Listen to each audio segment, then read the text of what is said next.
बिस्मिल्लाहिर्रहमानिर्रहीम। आज की जो केस की समाअत थी उसकी बैकग्राउंड ये है कि पाकिस्तान की सियासत में एक कैंसर था, और कैंसर ये था कि लोग अपने वोट, पार्लियामेंटेरियंस जो हैं, मुंतखब नुमाइंदे पार्लियामेंट के, वो अपने वोट बेच के एक हुकूमत को गिरा देते थे या बना देते थे। इसको कहते थे हॉर्स ट्रेडिंग, लोटाइज्म भी इसको दिया गया था एक लक़ब।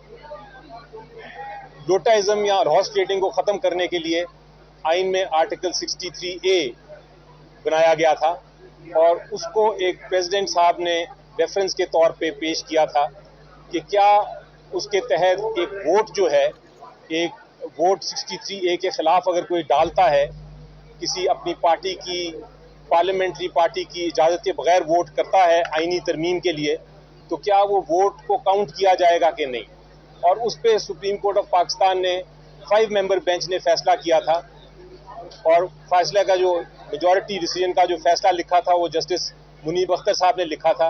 और फैसला ये था कि अगर आपने अपनी पार्लियामेंट्री पार्टी के बगैर कोई आइनी तरमीम में आपने वोट कर दिया, तो फिर ना सिर्फ आप नाअहल हो जाएंगे, बल्कि आपका वोट जो है वो काउंट भी नहीं होगा।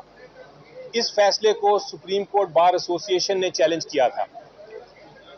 जो चैलेंज किया था उससे पहले एक ऑर्डिनेंस आया, और ऑर्डिनेंस में ये कहा गया कि जो बेंचेस बनाए जाएंगे वो बेंचेस एक 3 मेंबर कमेटी बनाएगी। 3 मेंबर कमेटी में चीफ जस्टिस साहब, उनके जो सीनियर मोस्ट जज हैं जो जस्टिस मंसूर अली शाह साहब हैं, और तीसरे कोई नॉमिनेट जो करेंगे चीफ जस्टिस साहब उसको। ये ऑर्डिनेंस के ज़रिए अभी रिसेंटली हाल ही में एक कमेटी बना दी गई। तो इसका मतलब ये हुआ कि जितनी भी कमिटीज़ बननी हैं, चाहे वो रिव्यू को सुनने के लिए या किसी और केस को सुनने के लिए, उसमें 3 जज साहिबान को बैठना ज़रूरी है। यानी कि चीफ जस्टिस साहब, सीनियर मोस्ट जो जज हैं जस्टिस मंसूर अली शाह साहब, और एक तीसरा जज जो नॉमिनेटेड जज होगा चीफ जस्टिस साहब का। अब इस ऑर्डिनेंस के तहत चीफ जस्टिस साहब ने जस्टिस अमीनुद्दीन साहब को नॉमिनेट कर दिया। तो अब 3 मेंबर जो थे उस कमेटी के, जिन्होंने ये फैसला करना है कि कौन से बेंच ने इस बहुत अहम केस की रिव्यू पिटिशन को सुनना है, उसके लिए 3 मेंबर्स की ज़रूरत है।